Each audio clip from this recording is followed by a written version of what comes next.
నమస్తే today Andhra news bulletin కి స్వాగతం. వార్తల్లోని వివరాలు. కాకినాడ గ్రామీణ మండలంలో ఏర్పాటు కానున్న AM green ammonia India private limited plant project శంకుస్థాపన కార్యక్రమానికి గౌరవ రాష్ట్ర ఉప ముఖ్యమంత్రి కె పవన్ కళ్యాణ్ హాజరయ్యారు.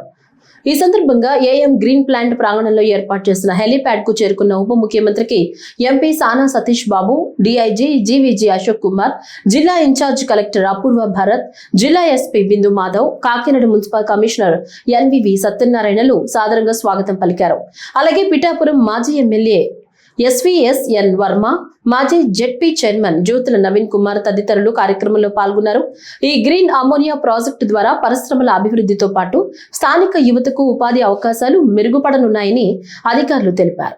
చేతిలో డబ్బులు లేకపోయినా కానీ బలమైన సంకల్పం, సాధించాలన్న సంకల్పం ఈ రోజున ఒక ఎలాంటి పబ్లిక్ పెట్టుబడులు లేకుండా తన స్వీయ శక్తితోటి, మహేష్ గారి సహకారంతో, వారి స్నేహంతో ఒక అద్భుతమైన గ్రీన్కో కంపెనీని 6 వర్టికల్స్ ద్వారా ఈరోజు తీసుకొచ్చి దాంట్లో భాగంగా ఈ ఏఎం గ్రీన్ కంపెనీని కూడా ఈరోజు ఫౌండేషన్ వేయడం చాలా చాలా ఆనందదాయకంగా ఉంది.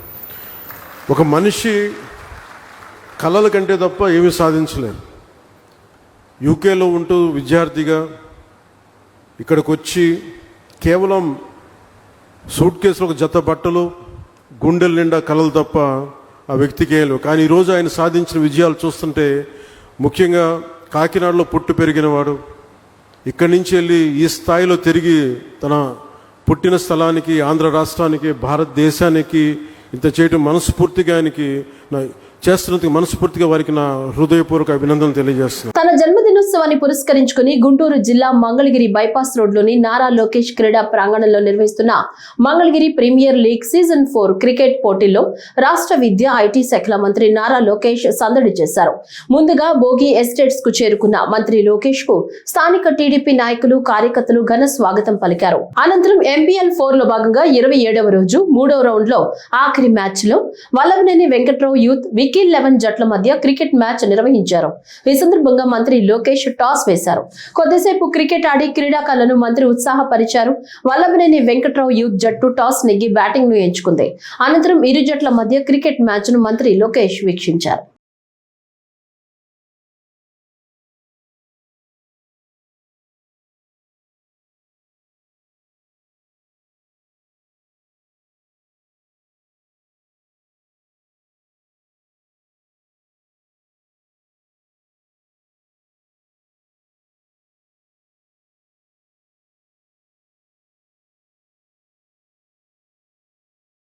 పాత మంగళగిరి 26వ వార్డులో పునర్నిర్మించిన హజరత్ అలీ పీర్ల పంజా మదర్సాను రాష్ట్ర విద్యా ఐటీ శాఖల మంత్రి నారా లోకేష్ సందర్శించారు. హజరత్ అలీ పీర్ల పంజా మదర్సా అభివృద్ధికి మంత్రి లోకేష్ 2.5 లక్షల ఆర్థిక సాయం అందించారు. ముందుగా పీర్ల పంజా ప్రాంగణానికి చేరుకున్న మంత్రి లోకేష్ కు ముస్లిం మత పెద్దలు ఘన స్వాగతం పలికారు. అనంతరం ప్రత్యేక ప్రార్థనలు నిర్వహించారు. ఈ సందర్భంగా అందరితో కలిసి ఫోటోలు దిగారు.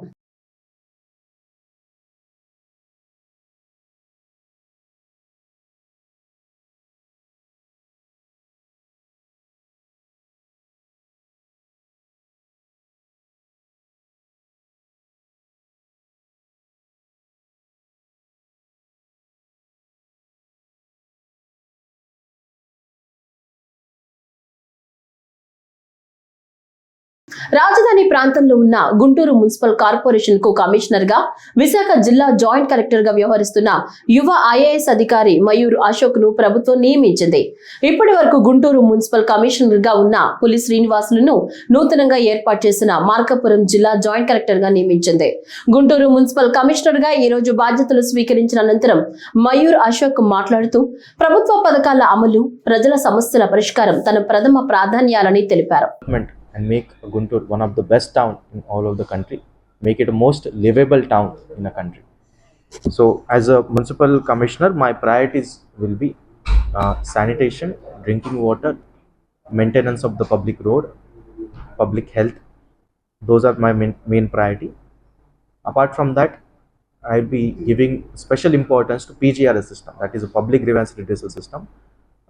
Every Monday, this PGRS will be conducted. Apart from that, every day also people can approach me. I'll give a very transparent administration, and which will involve the suggestion from all section of the society.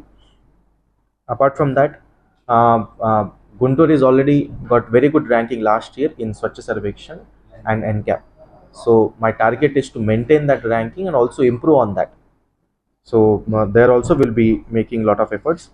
Then Government of Andhra Pradesh flagship schemes are there and projects are there.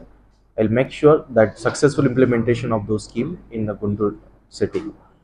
Then whichever projects are pending at different level, my priority will be to expedite those projects, because whenever the project work is ongoing, it creates a lot of issues for the local resident. So my priority will be to complete those projects at the speedy level and take up the pending projects also as soon as possible and complete those projects also. Finally, I'll take a suggestion from all the residents of the cities, all then public representatives also, and our corporators, mayor, then all the media friends also. I'll be taking suggestion from all of you and ensure that Guntur is developed to a best city in the country. Thank you. Andhra Pradesh రాష్ట్ర road రవాణా సంస్థ ఏపీఎస్ఆర్టీసీకి మరోసారి జాతీయ స్థాయి పురస్కారం లభించింది. ప్రయాణికులకు మెరుగైన డిజిటల్ సేవలు అందిస్తున్నందుకు గాను గవర్నెన్స్ నౌ 6వ డిజిటల్ ట్రాన్స్ఫర్మేషన్ అవార్డు 2026 దక్కింది. బస్టాండ్లలో ప్రయాణికులకు బస్సుల రాకపోకల గురించి ఆర్టీసీ ఆటోమేటిక్ అనౌన్స్మెంట్ సిస్టమ్ ను ప్రవేశపెట్టింది. దీని ద్వారా ప్రయాణికులకు ఖచ్చితమైన సమాచారం అందుతున్న తీరుకు గుర్తింపుగా ఈ జాతీయ స్థాయి అవార్డు లభించిందని సంస్థ ఎండీ ద్వారకా తిరుమలరావు తెలిపారు.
ఏలూరులో హజరత్ సయ్యద్ బాజీ బాబా మహాత్ముల ఉరుసు అత్యంత భక్తి శ్రద్ధలతో నిర్వహించారు. 2 రోజుల పాటు జరిగిన ఈ వేడుకల్లో వేల సంఖ్యలో ప్రజలు హాజరై ప్రత్యేక ప్రార్థనలు చేశారు. 400 సంవత్సరాల పురాతనమైన ఈ దర్గా మత సామరస్యానికి ప్రతీక. ఇక్కడ ముస్లింలతో పాటు హిందువులు కూడా పెద్ద సంఖ్యలో బాబాను దర్శించుకుని మొక్కులు తీర్చుకుంటారు.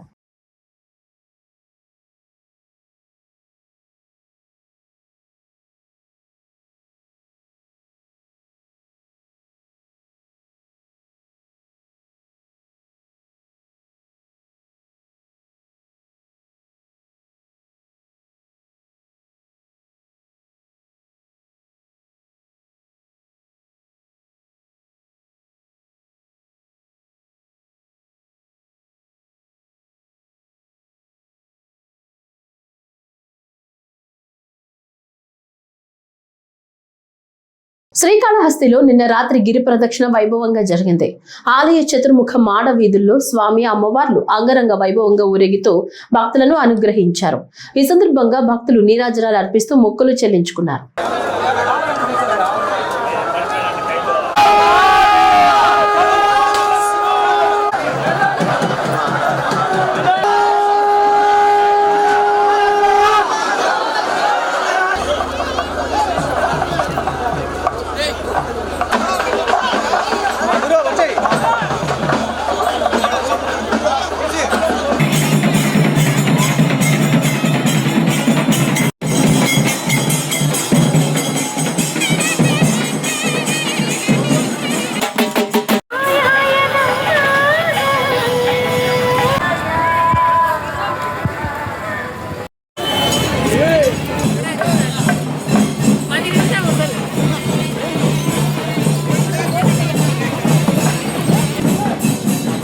నంద్యాల జిల్లా శ్రీశైల మహాక్షేత్రంలో మకర సంక్రాంతి బ్రహ్మోత్సవాలు అంబరాన్నంటున్నాయి.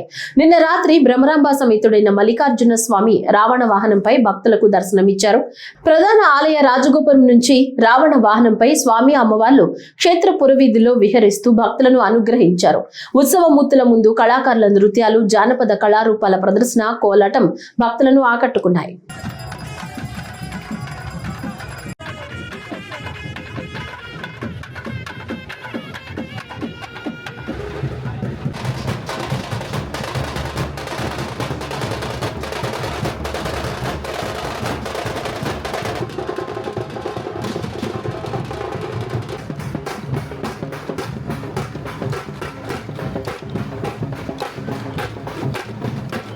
రాష్ట్రంలో చలి తీవ్రత రోజురోజుకు పెరుగుతోంది. ముఖ్యంగా తెల్లవారుజామున కురుస్తున్న దట్టమైన పొగమంచు ప్రయాణికులు, సామాన్య ప్రజలను తీవ్ర ఇబ్బందులకు గురి చేస్తోంది.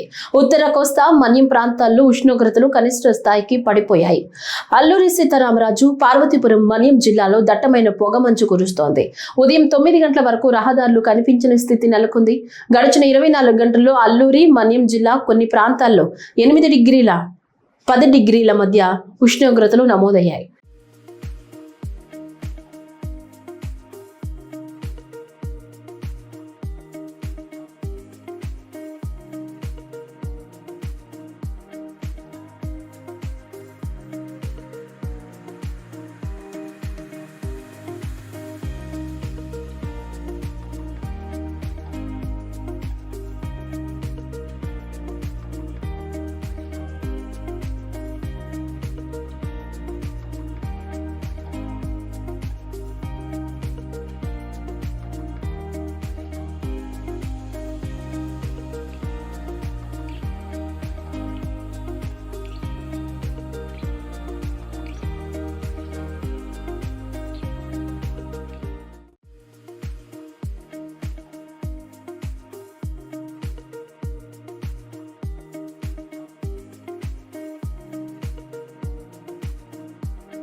రైతుల భూములకు పూర్తి చట్టబద్ధత కల్పించడమే లక్ష్యంగా రాష్ట్ర ప్రభుత్వం ముందుకు సాగుతోంది.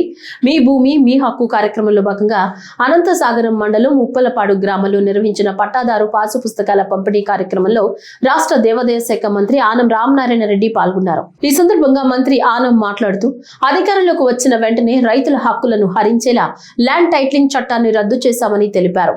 ప్రభుత్వ రాజముద్ర QR కోడ్తో జారీ చేసిన నూతన పట్టాదారు పాస్ పుస్తకాలు పూర్తిగా చట్టబద్ధమైనవని స్పష్టం చేశారు. గత ప్రభుత్వం ఇచ్చిన పాస్ పుస్తకాలకు ప్రస్తుత ప్రభుత్వం ఇస్తున్న పాస్ పుస్తకాలకు ఉన్న తేడాను రైతులకు వివరించారు. గత పాస్ పుస్తకాలు విలువలేని చెల్లని నోట్లతో సమానమైతే ప్రస్తుత ప్రభుత్వం ఇస్తున్న పాస్ పుస్తకాలు రిజర్వ్ బ్యాంక్ కరెన్సీ నోట్ల వల్లే భద్రతతో విలువతో ఉన్నవని పేర్కొన్నారు. దీంట్లో కూడా QR కోడ్ ఉంది, పైన ప్రభుత్వం ముద్రలు ఉన్నాయి, కింద QR కోడ్. ఇవన్నీ ఎంత భూమి ఉంది అని అంటే దీనిలో ఈ QR కోడ్లో ఇచ్చారు. అలాగే తూర్పున, పడమర, ఉత్తరం, దక్షిణం మీ భూముల హద్దులతోటి ఇక్కడ ఇవ్వడం జరిగింది. ఎప్పుడైనా సరే మీ తరం తర్వాత ఎవరైనా తర్వాత తరం పిల్లలు వచ్చినా నా భూమి ఎక్కడయ్యానంటే వాళ్ళు కేవలం కంప్యూటర్ పెట్టి చూసుకుంటే వాళ్ళ భూమి వాళ్ళకి కనబడదు. ఇన్ని జాగ్రత్తలు తీసుకొని రాజముద్ర వేసినటువంటి ఈ ప్రభుత్వ పాస్ పుస్తకాన్ని మీ పట్టదారు పాస్ పుస్తకం కింద, మీకు హక్కు కలిగినటువంటి పాస్ పుస్తకం కింద ఇది ఇవ్వడానికే ఇవాళ రాష్ట్ర ప్రభుత్వం, కూటమి నాయకత్వం, చంద్రబాబు నాయుడు ముఖ్యమంత్రిగా చేసేటువంటి ఒక ప్రభుత్వం. అందుకని ఇంత టైం అయినా దీనికి చెప్పి మీకు ఇవ్వాలనే doctor doctor BR Ambedkar Konaseema జిల్లా అమలాపురం పట్టణంలో టెస్లా కారు ట్రాఫిక్ ఇబ్బందులకు కారణమైంది. అమెరికాకు చెందిన ఖరీదైన టెస్లా కారులో అమలాపురం వచ్చిన ఓ ప్రముఖ పారిశ్రామికవేత్త అమలాపురం గడియార స్తంభం సెంటర్లో పట్టణ పోలీస్ స్టేషన్ సమీపంలో రోడ్డు మధ్యలోనే కారును నిలిపివేసి ప్రదర్శనగా ఉంచారు. టెస్లా కారును ప్రత్యక్షంగా చూడడానికి ప్రజలు భారీగా చేరుకోవడంతో ఆ ప్రాంతంలో ట్రాఫిక్ పూర్తిగా స్తంభించింది. వాహనదారులు తీవ్ర ఇబ్బందులు పడగా పరిస్థితిని గమనించినప్పటికీ పోలీసులు పెద్దగా స్పందించలేదన్న విమర్శలు వెల్లువెత్తాయి.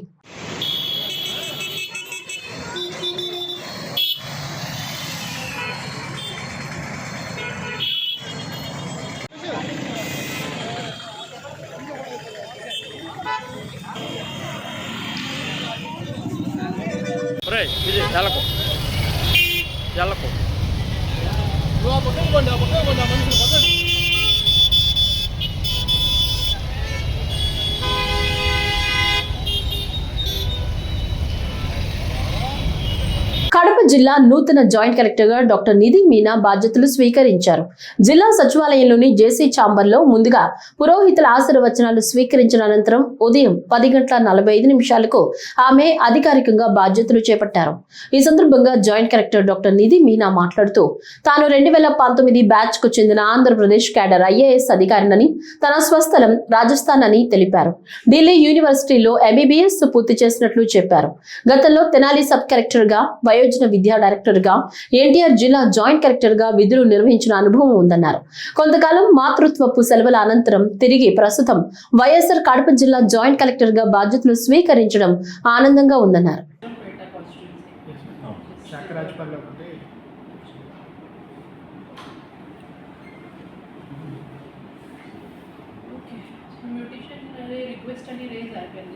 చేస్తున్నారు. ఎక్కడైనా కావాలి దానికి ఇప్పుడు ప్రాసెస్ ఏం ఫాలో చేస్తున్నారు?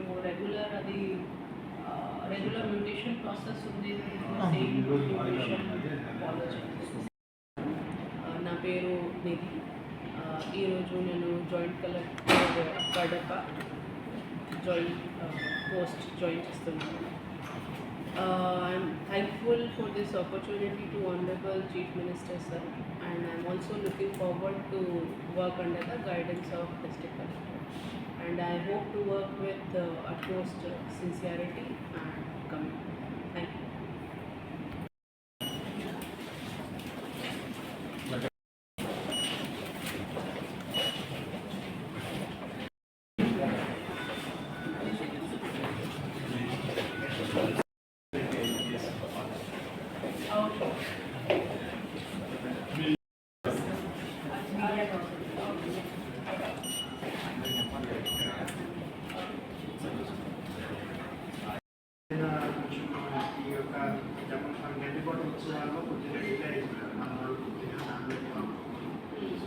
దాని తర్వాత ఇమీడియట్గా మనకి పవన్ చేసిన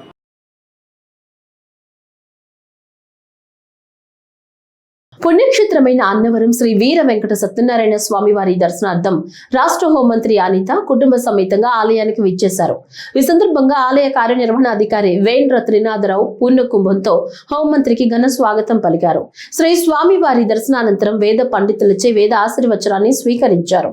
అనంతరం స్వామివారి శేషవస్త్రం, ప్రసాదం, చిత్రపటాన్ని హోంమంత్రికి అందజేశారు. ఈ కార్యక్రమంలో ఆలయ కార్యనిర్వహణాధికారి వేంద్ర త్రినాథరావు, ఆలయ PRO అనకాపల్లి ప్రసాద్, ఏఈఓ దామిర కృష్ణారావు, పర్యవేక్షణ అధికారులు, పోలీస్ శాఖ ఉన్నతాధికారులు, కూటమి నాయకులు తదితరులు పాల్గొన్నారు.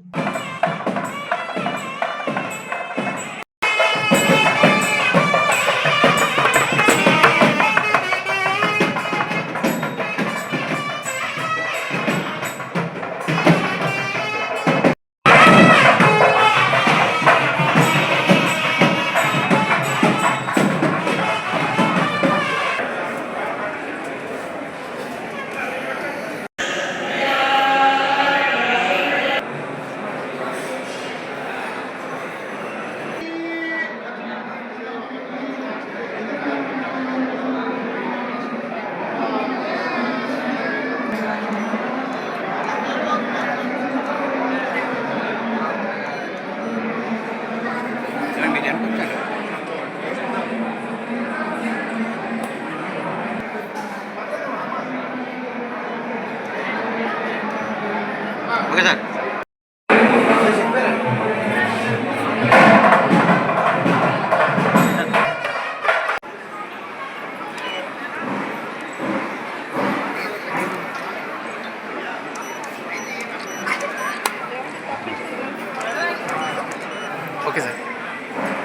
అనంతపురం జిల్లా గుమ్మగట్ట మండలం దేవిరెడ్డిపల్లి గ్రామ సమీపంలో ఈ విషాద ఘటన జరిగింది.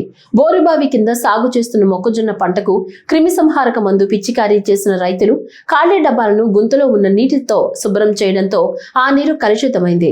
అదే నీటిని గొర్రెల పెంపకందారుడు కొత్తపల్లి మారన తెలియకుండానే తన గొర్రెలకు తాగించాడు. పురుగుల మందు కలిసిన నీరు తాగిన 15 గొర్రెలు అక్కడికక్కడే మృతి చెందాయి. మరో 20 గొర్రెలు ప్రాణాలతో కొట్టుమిట్టాడుతున్నాయి. సమాచారం అందుకున్న పశు వైద్య అధికారులు మృతి చెందిన గొర్రెలకు పోస్ట్ మార్టం నిర్వహించారు.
భారతదేశంలోని తొలి వైష్ణవ క్షేత్రంగా ప్రసిద్ధి చెందిన అహోబిల క్షేత్రంలో పార్వేట ఉత్సవాలు ఘనంగా ప్రారంభమయ్యాయి.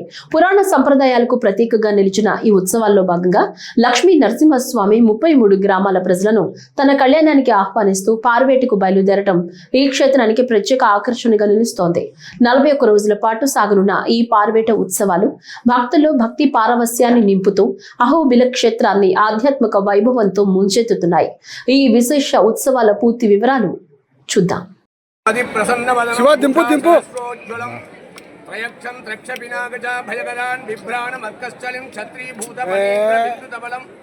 లక్ష్మీ నృసింహం భజే. అనవాయిక ప్రకారం 650 సంవత్సరం నుంచి గ్రామే గ్రామే చ గత్వా పదచరణయోః మాం గృహీత్వా వివేశ అని దుష్ట శిక్షణ శిష్ట సంరక్షణ ఉత్తరాయణ పుణ్యకాలం అవతరించిన వెంటనే స్వామివారు 40 రోజుల పాటు 33 గ్రామాలు భక్తుల్ని రక్షించే ఉద్దేశంతో, అదే కాకుండా వారి యొక్క కళ్యాణ ఉత్సవానికి భక్తులందరినీ ఆహ్వానించినట్టు ఈ యొక్క పార్వేట ఉత్సవం అతి అత్యద్భుతంగా ఈ అహోబిల క్షేత్రంలో ఎగువ అహోబిల క్షేత్రం నృసింహస్వామి వారు, దిగువ అహోబిల క్షేత్రంలో శ్రీ ప్రహ్లాద వరద స్వామి వారు ఉభయ దేవాలతో ఇక్కడి నుంచి స్వామివారు ప్రతి పల్లెలకు వెళ్ళి ఏ రోజు దేవుడు ఏ గ్రామంలో వెళ్తారో ఆ రోజు అక్కడ సంక్రాంతి మహోత్సవం జరిపినట్టు ఈ ఒక్క అనవాయితీ ప్రకారం ఈ రోజు మకర సంక్రమణం కనుమ పండుగ రోజు ఈ ఒక్క ఉత్సవం జరుగుతుంది. దీన్ని ప్రత్యక్షంగా పరోక్షంగా స్వామివారిని దర్శించుకున్న వాళ్ళందరికీ సంతాన సంపదం లక్ష్మీం ఆయురారోగ్య పూర్వికాం శ్రీ నృసింహ పదద్వంద్వౌ దద్యాద్ అత్యంత వైభవాది శ్రీమద్ ఆదివంశడగోప యతీంద్ర మహాదేశికాయ నమః. శ్రీమదే శ్రీవంశడగోప శ్రీ రంగనాథ యతీంద్ర మహాదేశికాయ నమః. బాపట్ల జిల్లా చీరాల పట్టణాన్ని ఉదయం వేళ దట్టమైన పొగమంచు కమ్మేసింది. తెల్లవారుజాము నుంచి మంచు ప్రభావం కొనసాగుతుండటంతో రోడ్లపై ముందుకు వచ్చే వాహనాలు సైతం కనిపించని పరిస్థితి ఏర్పడింది.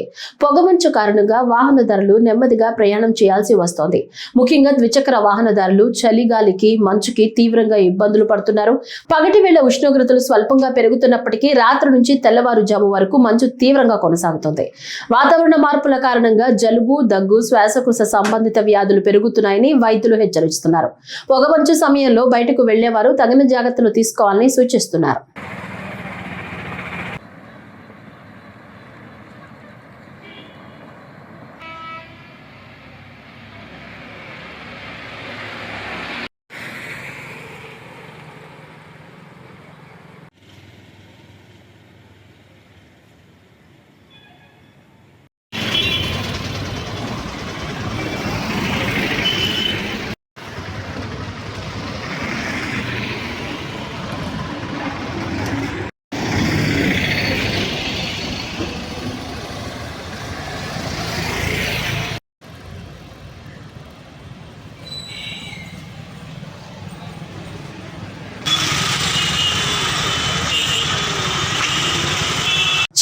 సూర్యాపేట మండలంలోని కాలేటి వాగు డ్యాం వద్ద జలహారతి కార్యక్రమం భక్తి శ్రద్ధల మధ్య ఘనంగా జరిగింది.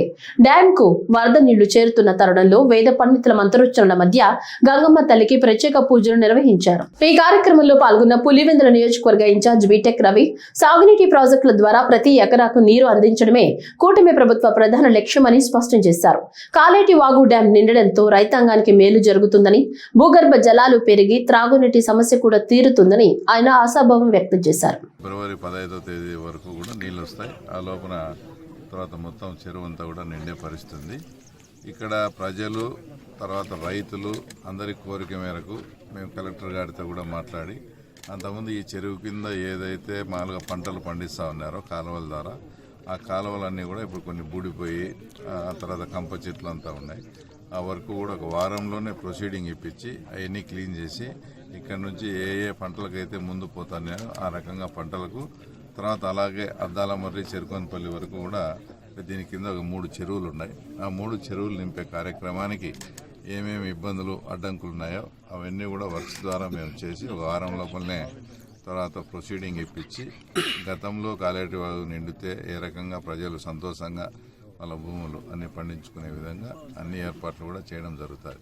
ఇక్కడ మీరు ఒకటి గమనించాల్సిన విషయం ఏంటంటే ఇప్పుడు మేము ఏదైతే ఫస్ట్ ఎర్రబల్లె చెరువుకు నీళ్ళు ఇవ్వాలని పులివెందుల మండలంలో అక్కడ కొంత లీకేజ్ ద్వారా వాటర్ వస్తుందని అక్కడ రైతులు ఐడెంటిఫై చేస్తే దాన్ని మనము సిస్టమేటిక్గా చేసి ఆ చెరువు నింపొచ్చని మేము అక్కడ ఒకటి పైప్ కలవర్ట్ తయారు చేసి ఈరోజు మొత్తం వాస్తవంగా అయితే పులివెందుల ప్రజలు ప్రతి ఇంటికి 1,00,000-2 లక్షలు ఖర్చు పెట్టుకునే విధానం అంటే 800 అడుగులు 1000 అడుగులు ఉన్నాయి. అలాంటిది ఈరోజు 40 అడుగులు 50 అడుగులకు అక్కడ నీళ్ళు వచ్చాయి. అలాగే అందులో భాగంగా అదే హెచ్ఎన్ఎస్ అది కాలువ ద్వారా ఇప్పుడు ఇక్కడ కూడా కాలేటి వాగు కూడా ఇదంతా నిండడం జరిగింది. భవిష్యత్తులో ఇప్పుడన్నా కొంచెం స్లోగా, ఎందుకంటే అక్కడ లైనింగ్ జరగలేదు. ఇప్పుడు ఈ సంవత్సరం లైనింగ్ కూడా 400 కోట్లు చంద్రబాబు నాయుడు గారు శాంక్షన్ చేశారు. ఇప్పుడు ఆ లైనింగ్ కన్నా జరిగితే తర్వాత వాటర్ కూడా ఫ్లో అంటే ప్రవాహ వేగం కూడా పెరిగి ఇంత టైం కూడా పట్టదు. ఎప్పుడు శ్రీశైలంలో 1 సంవత్సరం 3 సంవత్సరాలకు 1 సంవత్సరము తర్వాత వరద వచ్చి శ్రీశైలం నిండినా కూడా ఇక్కడ కాలేటి వాగు నిండే పరిస్థితి ఉంటుంది. తర్వాత అలాగే ఎర్రగుడి చెరువు కూడా తర్వాత ఇంకా ఫిబ్రవరి 15 వరకు కూడా నీళ్ళు ఇస్తాను. ఎర్రగుడి చెరువు కూడా ఆ తర్వాత నింపే కార్యక్రమం చేస్తాను. కాబట్టి ఇవన్నీ అంటే నేను అనేది దీనికి వాళ్ళు 2,000 కోట్లు ఖర్చు పెట్టి 4,000 కోట్లు ఖర్చు పెట్టి జిఎన్ఎస్ఎస్ ద్వారా తీసుకొచ్చి ఏదో ఇంకా ఎక్కడికో తీసుకుపోవాలని అంటే వాళ్ళ ఉద్దేశం కూడా ఇక్కడ ఈ చెరువు నింపాలని కాదు, ఇక్కడ నుంచి ఇంకా ఎక్కడికో పుంగనూరుకో ఎక్కడికో తీసుకుపోవాలనే ఉద్దేశంతో మీరు ఏ పని తలపెట్టినా ఓకే, కానీ మధ్యలో ఇంత సింపుల్గా అయిపోయి ఈ పనిని గుర్తించకుండా అంతంత డబ్బులు ఖర్చు పెట్టి ఆ రకంగా చేయడం ఇప్పుడు ఇది ఒక శాశ్వత పరిష్కారం అవుతుంది. మీకు ఎప్పుడు కూడా హెచ్ఎన్ఎస్ఎస్ అంటే హంద్రీ నీవా ద్వారా కెనాల్కు పోతే ఆ కెనాల్ గల లైనింగ్ అని అంతా పూర్తి అయితే మనకు దాదాపుగా ఎట్లా వస్తుందో ఇంకా ఇంతకన్నా ప్రవాహ వేగం పెరిగి ఇప్పుడన్నా ఒక 60 రోజులు పట్టింది. అదే లైనింగ్ అంతా చేసి ఒక 30 రోజులకే నిండే కార్యక్రమం ఉంటుంది. నాకు తెలిసి ఇంకెప్పుడు కాలేటి వాగు చూసేదానికి ఇలానే ఉంటుందని దీని కింద ఉండే అవి ఏదైతే ఫీల్డ్ ఛానల్స్ చెప్పినామో అది ఒక వారానికే మీకు ప్రొసీడింగ్ తీసుకొచ్చి కూడా ఇస్తానని చెప్తూ ఒక మంచి కార్యక్రమం. సంక్రాంతి సంబరాల ముగింపు వేడుకల్లో భాగంగా పులివెందుల పట్టణంలో టీడీపీ పులివెందుల నియోజకవర్గ ఇన్ఛార్జ్ మారెడ్డి రవీంద్రనాథ్ రెడ్డి ఆధ్వర్యంలో గ్రాండ్ ఈవెంట్ మ్యూజికల్ నైట్ కార్యక్రమాన్ని నిర్వహించారు. స్థానిక పులివెందుల మున్సిపాలిటీలోని కృష్ణ మందిరం ఎదురుగా గల స్టేడియంలో జరిగిన ఈ కార్యక్రమంలో ప్రముఖ సింగర్లు దీపు, రితిక, ఫోక్ సింగర్స్ జాను, లిరి, లక్ష్మి తదితరులు లైవ్ షోలతో ప్రేక్షకులను ఉర్రూతలగించారు. అలాగే టీవీ షోలలో అదరగొట్టిన డి డాన్సర్స్ లైవ్ పర్ఫార్మెన్స్ తో యువతను విశేషంగా ఆకట్టుకున్నారు. పాటలు, నృత్యాలు, కేరింతల మధ్య పులివెందుల పట్టణం పండుగ కళతో కళకళలాడింది.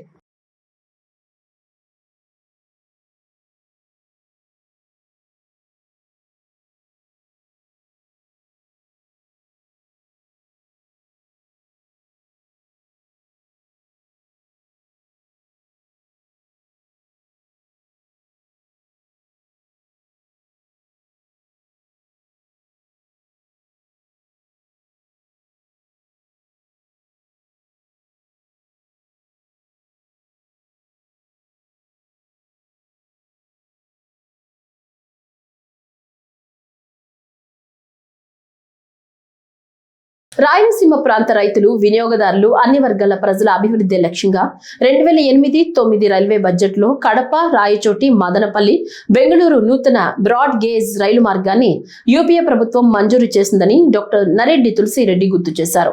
ఈ ప్రాజెక్టు మొత్తం పొడవు 255.40 కిలోమీటర్లు కాగా అందులో 205 కిలోమీటర్లు ఆంధ్రప్రదేశ్ లో, 50.40 కిలోమీటర్లు కర్ణాటకలో ఉన్నాయని తెలిపారు.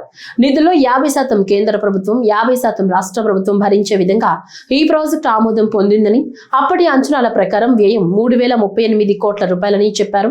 2010 సెప్టెంబర్లో అప్పటి రైల్వే మంత్రి మునియప్ప శంకుస్థాపన చేసిన ఈ ప్రాజెక్టును 4 దశల్లో పూర్తి చేయాల్సి ఉందన్నారు. కానీ నేటికి పురోగతి లేకపోవడం దురదృష్టకరమని ఆయన విమర్శించారు. అబ్బడు బాయి త్రవ్విస్తే కొడుకు పూర్తి చేశాడు అన్న సామెతను గుర్తు చేస్తూ ఉంది. కేంద్రంలోని మోడీ ప్రభుత్వ పాలన, రాష్ట్రంలో గత వైకాపా పాలన, ప్రస్తుతం కూటమి పాలన.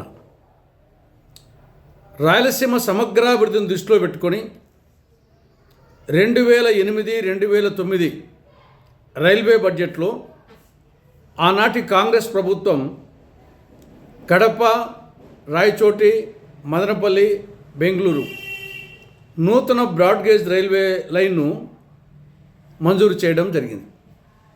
50% నిధులు కేంద్రము, 50% నిధులు రాష్ట్రం భరించే విధంగా మంజూరు చేయడం జరిగింది. మొత్తము పొడవు 255.40 కిలోమీటర్లు.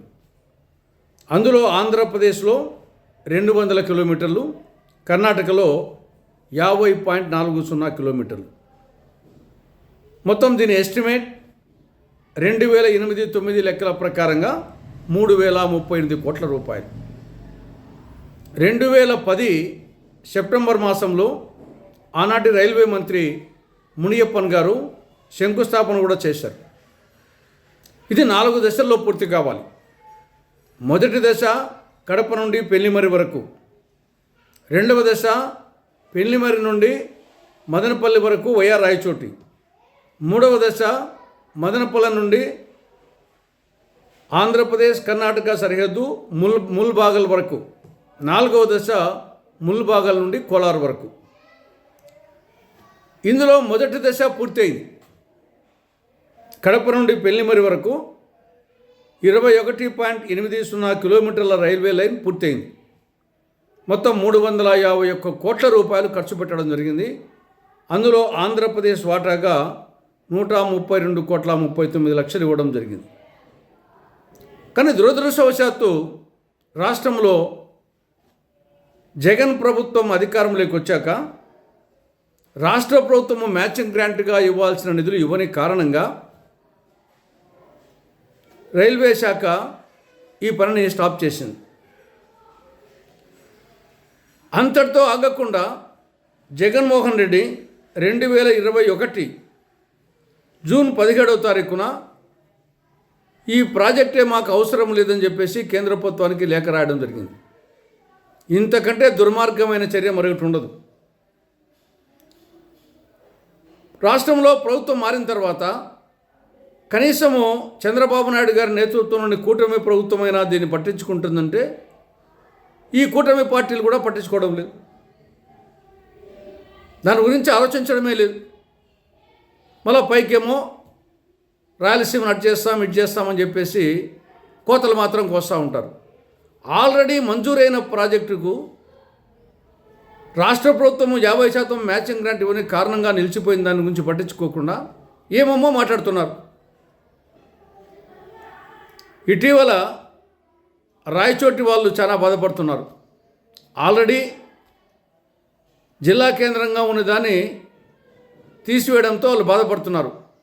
కనీసం ఈ బ్రాడ్గేజ్ రైల్వే లైన్ అయినా వస్తే ఈ కడప, రాయచోటి, మదనపల్లి, బెంగళూరు ఈ లైన్ అన్నా వస్తే కనీసం కొంతవరకన్నా వాళ్ళు సాటిస్ఫై అయ్యే అవకాశం ఉంది. కనీసం ఈ కోణంలో అయినా సరే చంద్రబాబు నాయుడు గారి నేతృత్వంలోని కూటమి ప్రభుత్వం ఆలోచించి రాష్ట్ర ప్రభుత్వము 50% నిధులు వెంటనే రిలీజ్ చేసి దాన్ని పనులు మొదలుపెట్టడమా, లేదా కేంద్ర ప్రభుత్వం డబుల్ ఇంజన్ అక్కడ కూటమే ఇక్కడ కూటమి ప్రభుత్వమే కేంద్రంతో మాట్లాడి 100% నిధులు కేంద్రం భరించే విధంగా చేస్తారా, లేదంటే 50% భరించే విధంగా చేస్తారా? ఏది ఏమైనప్పటికీ వెంటనే ఈ యొక్క నిలిచిపోయినటువంటి అర్ధాంతరంగా నిలిచిపోయినటువంటి ఈ యొక్క కడప, రాయచోటి, మదనపల్లి, బెంగళూరు రైల్వే మార్గం పనులను వెంటనే ప్రారంభించాలని కాంగ్రెస్ పార్టీ అటు మోడీ ప్రభుత్వానికి ఇటు రాష్ట్రంలో కూటమి ప్రభుత్వాన్ని డిమాండ్ చేస్తూ ఉంది. ఈ వార్తలు ఇంతటితో సమాప్తం. నమస్కారం.